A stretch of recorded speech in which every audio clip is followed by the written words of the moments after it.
turanezerewe ariko kandi harimo akantu kameze nk'akababaro gakeya. Muri mutegereje igihe kinini none uyu munsi uragize. Uyu munsi kuri mwe murabyiyumva mute? Turumva ari umunsi udasanzwe kubera impamvu z'uko tugiye ahantu tutari tumenyereye, igihugu tutari tuzi, kandi tukabifata nk'ibintu bidasanzwe kubera ko ari umuryango musha Imana ikinguye. Yes rero nkuko mwamaze kubibona kuri ekra zacu ni kuri Lucky TV 1 isoko y'ibyiza. Aduherereye rero mu gihugu cya Canada ku kibuga mpuzamahanga aho twakiriye couple ya Ben na Chance, bakaba ari abakozi b'Imana baramya Imana mu ndirimbo za gospel ndetse bakaba barasizwe amavuta y'ubushumba n'itorero rya Foursquare Mission mu gihugu cy'u Rwanda. Kuri inshuro rero tukaba twabakiriye ku kibuga mpuzamahanga cy'indege cya Canada aho baje mu bikorwa byo kuramya Imana ndetse no guhimbaza Imana muri iki gihugu. Ben na Chance rero bakiranwe urugwiro rudasanzwe ndetse bakiranwe ibyishimo bidasanzwe n'abaturage ba Canada aho bagiye kuzakora ibitaramo bigiye bitandukanye mu miji igiye itandukanye yo muri iki gihugu cya Canada. Lucky TV 1 isoko y'ibyiza nkuko bisanzwe rero ni muri ya makuru yacu tubategurira yo hirya no hino aho tubagerera tukabategurira amakuru ajyanye n'imyidagaduro, iyobokamana, politike ndetse n'andi makuru aba agiye atandukanye. Kuri inshuro rero amakuru twabazaniye na makuru ajyanye n'iyobokamana aho tugiye gusesengura ndetse tukabagezaho ibitaramo bigiye bitandukanye uyu mukozi w'Imana Ben na Chance agiye gukorera muri iki gihugu cya Canada, amaturo agiye gukorera muri iki gihugu cya Canada aho byateguwe bimaze iminsi myinshi cyane byarateguwe ndetse kuri uyu munsi bikaba bisohoye. Aba bakozi b'Imana bakaba bamaze gukandagiza ibirenge byabo mu gihugu cya Canada. Nkuko bigaragara rero ahangari ku kibuga mpuzamahanga cy'indege aho barimo barahoberana ndetse barimo barakirwa n'abaturage cyangwa se abashinzwe kuza cyangwa se abari bashinzwe kuza kubatega. Nkuko bigaragara rero bakiriwe n'urugwiro rwinshi cyangwa se bakiranwe n'abaturage benshi bagiye batandukanye aho bari babiteguye mu buryo mu by'ukuri budasanzwe. Nkuko mubibona rero ku kibuga cy'indege hari abaturage benshi cyane ndetse hari n'abakunzi benshi cyane baje kwakira iyi couple ya Ben na Chance ndetse aho bagenda babereka aho bagomba kuba bari cyangwa se aho bagomba babereka aho bagomba kujya. Nkuko bigaragara rero kuri ekra zacu ni Ben na Chance aho ari kumwe nabaje kubatega barimo barafata agafoto ndetse barimo barereka abantu ko bamaze gukandagiza ibirenge byabo mu gihugu cya Canada. Tubibutse ko Ben na Chance bateguye ibitaramo bigiye bitandukanye mu miji igiye itandukanye igize iki gihugu cya Canada. Mu magambo rero Ben yavuze ubwo yahagurukaga ku kibuga mpuzamahanga cya Kanombe yerekeza muri Canada, yagize ati n'ubwa mbere rero tugiye kwerekeza mu gihugu tutaze, mu gihugu tutari twabona, mu gihugu duhora twumva ariko tukaba tugiye kugikoreramo ibitaramo bigiye bitandukanye. Ati turumva tubutekanye, turumva tumeze neza ariko kandi haracyarimo akantu gasa n'akataratungana neza, n'akantu gasa n'akubwoba buke kubera ko aho tugiye ni ahantu tutari tumenyereye, ni ahantu tutazi, ni ahantu tugiye kubona bwa mbere, ni ahantu tugiye gukorera ibitaramo bwa mbere. Ayo n'amagambo Ben yatangazaga ubwo yahagarukaga ku kibuga cy'indege cya Kanombe yerekeza mu gihugu cya Canada. Kuri inshuro rero cyangwa se kuri tariki ya 18 Ben akaba yamaze gushika mu gihugu cya Canada aho yakiriwe rero n'abakozi b'Imana bari kuri afishe bagomba kuzataramana n'abaturage ba Canada cyangwa se ba Canada aho bazakora ibitaramo bigiye bitandukanye. Kanongera kandi nkwibutse ko Ben na Chance ari couple yamamaye cyane ndetse ari couple imeze neza cyane, ihagaze neza cyane mu ruhando mpuzamahanga mu buryo bujyanye na muzika cyangwa se mu buryo bujyanye no kuramya ndetse no guhimbaza Imana, aho ibihangano byabo cyangwa se indirimbo zabo zimaze gufata intera cyangwa se zimaze gufata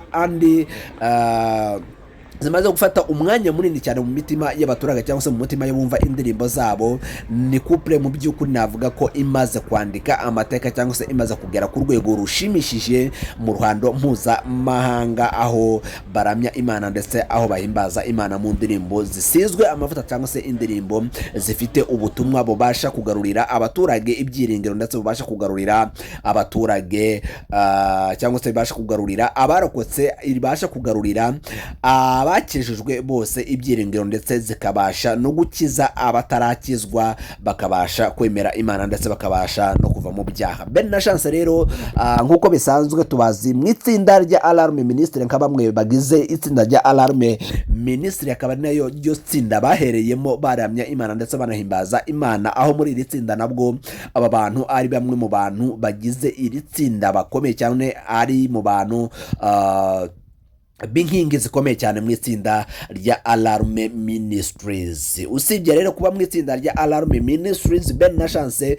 bakaba barasigiwe amavuta y'ubushumba cyangwa se amavuta y'ubupasitore mu itorero rya Foursquare ribarizwa mu gihugu cy'u Rwanda. Ben na Chance rero usibye n'iyo mirimo bakaba n'ubundi bakora umurimo wo kuramya Imana ndetse no guhimbaza Imana as couples cyangwa se nka couple cyangwa se nka famille cyangwa se nk'umuryango, bakaba barahisemo gukorera Imana mu buryo bujyanye no kuramya Imana cyangwa se mu buryo bujyanye n'ibihimbano byo guhimbaza Imana. Kuri inshuro rero Ben na Chance bakaba baravuze bati ntago tugomba kwihererana ibihimbano byacu cyangwa se ntago tugomba kwihererana ubutumwa, ahubwo tugomba kuzenguruka isi yose tukagenda tugeza abatarabumva cyangwa se abatarumva ubutumwa neza, tukaba tugomba kubageraho tukabagezaho ubutumwa. Akaba niyo mpamvu rero cyangwa se akaba ari umwanya bateguye ibitaramo bigiye bitandukanye mu gihugu cya Canada ndetse bakabitegura igihe kirekire nkuko Ben yagiye abisobanurira itangazamakuru cyangwa se ibitangazamakuru bigiye bitandukanye. Ati kuri inshuro rero bikaba byakuze Imana ikaba yafunguye imiryango ndetse ikaba yatanze na opportunity nshyashya,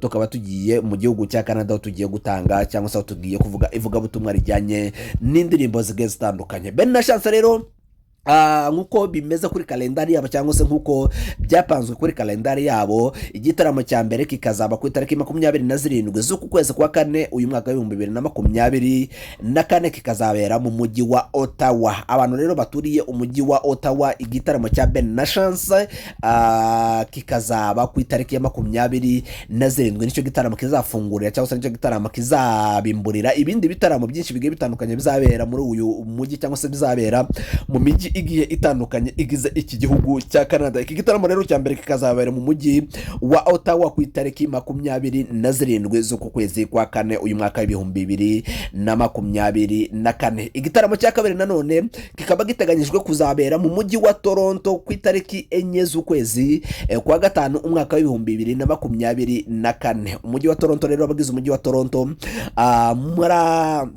murabe mwitabira kireka cyangwa se muraba mugura amatike hakirekara, kuko aba bantu cyangwa se iyi couple uburyo ikunzwemo urashobora kuzagenda ugasanga amatike yashize. Uburyo rero kalendari ya Ben na Chance biteguye nuko igitaramo cye cya kabiri kizaba ku itariki 4 z'ukwezi kwa gatanu uyu mwaka wa 2024 kikazabera mu mujyi wa Toronto. Igitaramo cya gatatu nkuko biteganyijwe rero nanone nacyo kikazabera mu mujyi wa Edmonton ku itariki 11 z'ukwezi kwa gatanu uyu mwaka 2024. Igitaramo kindi rero gikurikiyeho ni igitaramo kizabera kizaba ku itariki ya 18 nacyo akaba ari igitaramo kizabera muri imwe muri iyi miji igize igihugu cya Canada. Ku itariki nanone ya 18 akaba ari igitaramo kizabera mu mujyi wa Winnipeg. Ni igitaramo rero nanone kidasanzwe aho Ben na Chance bazataramira abaturage cyangwa se bazataramira abafana bagiye batandukanye bakunda indirimbo ze bari basanzwe bamubona mu binyamakuru bigiye bitandukanye ndetse bakamubona ku mateleviziyo agiye atandukanye. Kuri iyi nshuro rero Ben na Chance baje kubataramira mu buryo buri live cyangwa se mu buryo muzababona cyangwa se mu buryo muzabitabira. Icyo dusaba gusa abaturage ba Canada cyangwa se abaturage bakunda Imana ndetse n'abakunda kuramya Imana mu buryo bwiza cyangwa se mu buryo bwemewe. Kuri iyi nshuro rero Ben na Chance baje kubataramira, ntimukabazabatenguhe cyangwa se ntimukazabure kugira ngo muzabane nabo muri ibi byiza babateguriye. Tubibutse ko Ben na Chance bamaze kugera cyangwa se kuri YouTube yabo aho bakisha indirimbo zabo cyangwa se bakisha ibihangano byabo, indirimbo bagenda bakora kuri channel yabo ya YouTube. Ben na Chance bamaze kugeza abasubscribers barenga 120 by'abasubscribers cyangwa se by'abakurikirana cyangwa se by'abakurikirana indirimbo zabo uko bukeye nuko ubwije, ndetse kuri Instagram yabo aho bagenda bakisha update zabo cyangwa se ibindi bikorwa byabo bigiye bitandukanye, naho bamaze kugeza abantu batari bake babakurikirana 5 kuri 5. Lucky TV 1 natwe isoko y'ibyiza nk'uko bisanzwe tubagerera hirya no hino tukabategurira ya makuru aba atariho ivumbi cyangwa se ya makuru aba agezweho tukayibagezaho 5 kuri 5. Reka ngo sabe wowe umuntu utarakora subscribe cyangwa se utarakora utarakanda subscribe ku isoko y'ibyiza, genda ukande subscribe kugira ngo tujye dukora ibiganiro bijye bikorohera guhita ubibona, ne dukora amakuru nkaya bijye bikorohera guhita uba update ndetse ukurikirane amakuru 5 kuri 5. Amakuru yacu rero nkuko bisanzwe Lucky TV 1 muri ibitaramo byose Ben azakorera mu gihugu cya Canada, uko bingana kose tuzabibakurikiranira 5 kuri 5, tujye tubaha update zuko birimo biragenda kuva ku gitaramo cya mbere azakora akorera mu mujyi wa Ottawa. Lucky TV 1 tuzaba tuhabaye cyangwa se tuzaba tuhibereye tugikurikirane 5 kuri 5, turangiza abatazaba bagikurikiranye natwe tuze tukibagezeho 5 kuri 5. ntuzakure urushinge ku isoko y'ibyiza Lucky TV 1 kugira ngo tujye tukugezaho amakuru adasanzwe cyangwa se tukugezaho amakuru aba ari update, kuko niko kazi twiyemeje cyangwa se niko kazi twihaye ko kujya tukugerera hirya no hino tukagutegurira ya makuru aba atariho ivumbi. Kanda subscribe ukanda notification kugira ngo amakuru nakajye aguceka.